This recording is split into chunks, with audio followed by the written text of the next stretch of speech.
He loved to pick out the amateurs, and I was surrounded by people that had no idea what they're doing. And it was very difficult to act out these love scenes because I really didn't know which one of the two men I was in love with. In the golden age of Hollywood, few women carried the quiet strength and natural grace of Ingrid Bergman. On screen, she felt honest, almost untouched by the illusion of fame. In films like Casablanca, audiences didn't just watch her. They believed her. To the world, Ingrid seemed certain, composed, and untouchable. But behind that calm image, her heart would take a far more dangerous path. She loved deeply. She risked everything, and at one point, she lost nearly all she had built. Yet, in the final years of her life, one question quietly remained. Was the greatest love of her life the one that stayed, or the one she could never leave behind? Before we begin, tell us, what is your favorite Ingrid Bergman film? Comments below. The Safe Life She Left Behind. Peter Lindström. Before the headlines, Ingrid Bergman's life was built on something far quieter. In 1937, she married Peter Lindström, a Swedish doctor whose world was defined by discipline, structure, and certainty. At the time, Ingrid was still establishing herself as an actress in Sweden, and Petter represented something deeply reassuring, a life that felt stable, predictable, and safe. A year later, their daughter Pia was born. For a while, everything seemed to align. Ingrid continued acting, gaining recognition for her natural style and emotional depth, while Petter focused on his medical career. Their home was calm, grounded, and far removed from the unpredictable world of fame. But even in those early years, something subtle began to shift. As Ingrid's career grew, so did her exposure to a different kind of life, one filled with creativity, emotion, and artistic freedom. When she eventually moved to Hollywood in the early 1940s, that contrast became impossible to ignore. The roles were larger, the expectations higher, and the emotional world she stepped into was far more intense than anything she had known before. Petter remained the same, practical, composed, and focused on order. But Ingrid was changing. There were no dramatic arguments, no sudden collapse of the marriage. Just a quiet, growing distance between two people moving in different directions. What once felt like stability slowly began to feel like limitation, and somewhere within that realization, a question began to form, one she could no longer ignore. Was this the life she truly wanted? The answer didn't come all at once. It arrived quietly, through a decision that seemed small at first. A letter written to a man she had never met, but somehow already felt connected to. And with that, the safe life she had built began to slip away. Sometimes, the life we leave behind is not broken. It simply no longer belongs to who we are becoming. The letter that changed everything. Reaching Roberto Rossellini. By the late 1940s, Ingrid Bergman had already achieved what many actors only dream of. She was an international star, admired, respected, and firmly established in Hollywood. Her performances were celebrated for their sincerity, and directors trusted her ability to bring quiet emotion to the screen. From the outside, it looked like she had everything. But inside, something felt incomplete. Hollywood, with all its structure and expectations, had begun to feel limiting. The roles were polished, the stories controlled, and the creative freedom she once felt as a young actress in Europe seemed distant. It was during this time that Ingrid saw the films of an Italian director named Roberto Rossellini. His work was different, raw, unpolished, real. There were no glamorous sets or carefully constructed performances.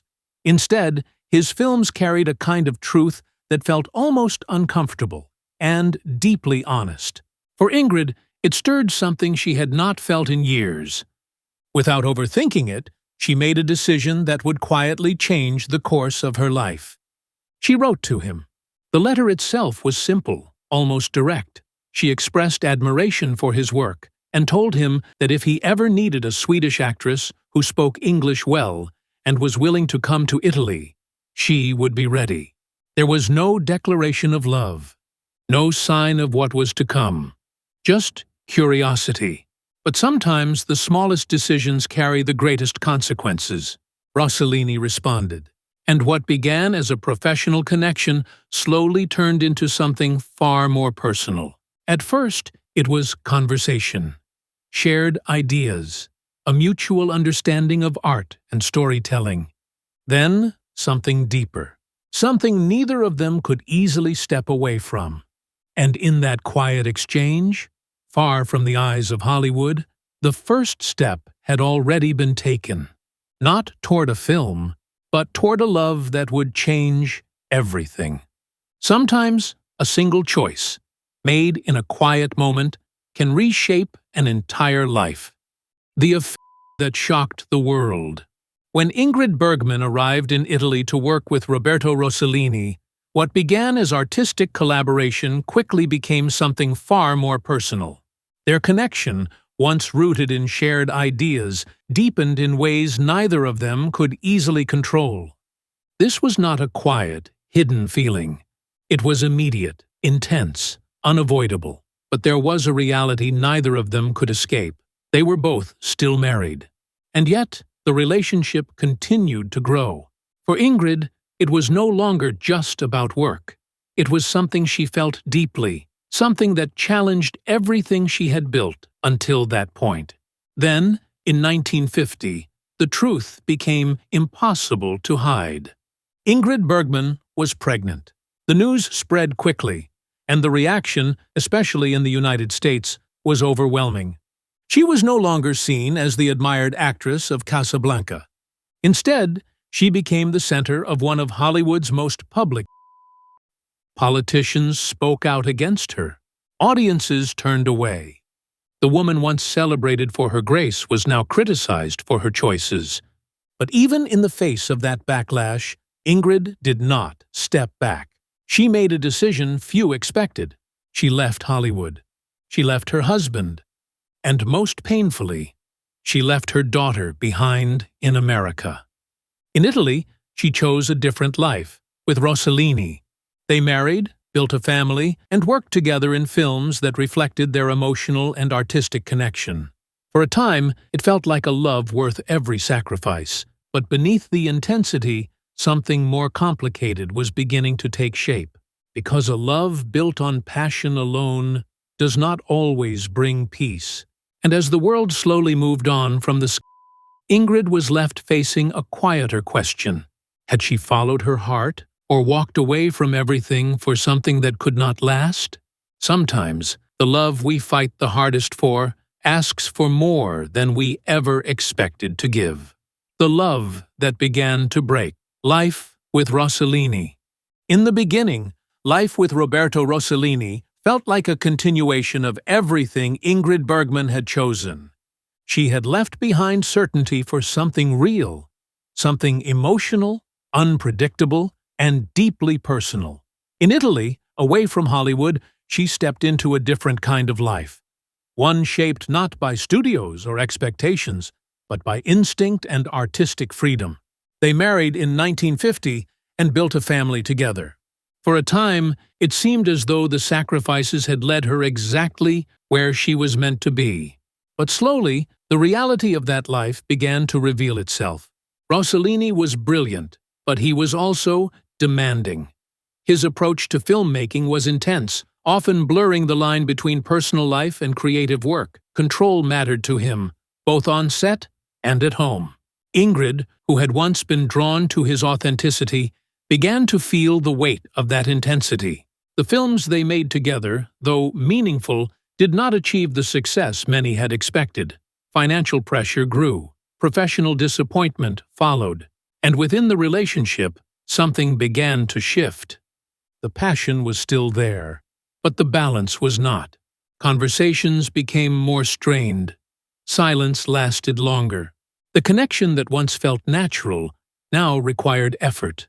For Ingrid, the realization came quietly. This was no longer the love she had once believed in. By the mid-1950s, the distance between them had become impossible to ignore.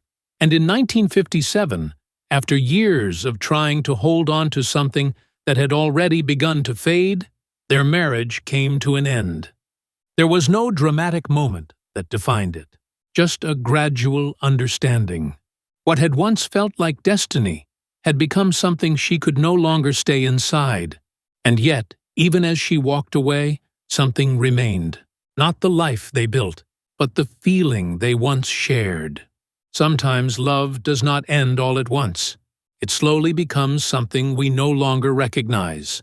The quiet return to stability. Lars, Schmidt. After the intensity and emotional weight of her life with Roberto Rossellini, Ingrid Bergman did something she had done once before. She stepped back, not from acting, but from chaos. By the late 1950s, she returned to a more structured life, both personally and professionally. The world that had once rejected her was beginning to soften again. Audiences were ready to see her not as a but as an artist. It was during this period that she married Lars Schmidt in 1958. Schmidt, a Swedish theater producer, was very different from Rossellini. He was composed, thoughtful, and steady in a way that felt familiar, but not restrictive. By now, Ingrid had lived through extremes. She had known stability without passion, and passion without peace. With Lars, she seemed to find something in between. There was respect, there was understanding, and most importantly, there was space. He supported her career without trying to shape it. He allowed her independence without distance. And for a time, that balance worked. Ingrid rebuilt her reputation. She returned to international cinema, earning recognition once again. The years passed without headlines, without the emotional storms that had once defined her life. From the outside, it looked like the life she had been searching for. But inside, something remained unresolved. There was no conflict between them, only a quiet, emotional distance that slowly grew over time. They lived apart more often than together, connected by respect, but not deeply anchored in shared feeling. And by 1975, the marriage ended quietly. No public reaction, no dramatic conclusion. Just an understanding that something essential had never fully taken root. By now, Ingrid had experienced 3 very different kinds of love. And yet, one question remained. Which one had truly stayed with her? Sometimes, the calmest love brings peace, but not always the feeling we carry forever. The one man she truly loved. A final reflection. In the final years of her life, Ingrid Bergman moved more slowly. The roles became fewer, the spotlight softened, and the distance from her past allowed something she had never fully had before: clarity. She had lived through admiration and rejection, through choices that were celebrated and choices that were condemned. She had known different kinds of love, each one leaving behind its own quiet imprint. But time has a way of simplifying even the most complicated lives. What once felt confusing begins to make sense. In interviews and private reflections, Ingrid did not speak with regret. She did not try to defend the decisions that had once shocked the world. Instead, she spoke with a kind of calm honesty. And when the conversation turned to love, real love, her answer did not follow the path many might expect. It was not the man who gave her stability. It was not the man who brought her peace. It was Roberto Rossellini. Not because their life together had been easy, and not because it had lasted, but because it had been real in a way she could never forget. With him, she had stepped outside everything she knew. She had risked her career, her reputation, and the life she had built, because what she felt was undeniable. That kind of love does not disappear, even when the relationship ends. It stays, not as regret, not as longing, but as something deeper. something that becomes part of who you are. And in the quiet of her final years, that was the love that remained. Not the safest, not the simplest, but the one she carried with her to the very end. Sometimes, the love that changes us the most is the one we never truly leave behind. Ingrid Bergman's life reminds us that even the most admired stars carry deeply human stories. Behind the elegance, the performances, and the applause was a woman who followed her heart, sometimes toward peace, and sometimes toward pain. She experienced love in different forms: stability, passion, understanding. But in the end, it was not the easiest love that stayed with her. It was the one that changed her, and perhaps that is the quiet truth her story leaves behind. The greatest love is not always the one that lasts the longest, but the one that never truly leaves you. If this story meant something to you, share your thoughts below. And for more timeless Hollywood stories, consider subscribing. More timeless stories are waiting to be told.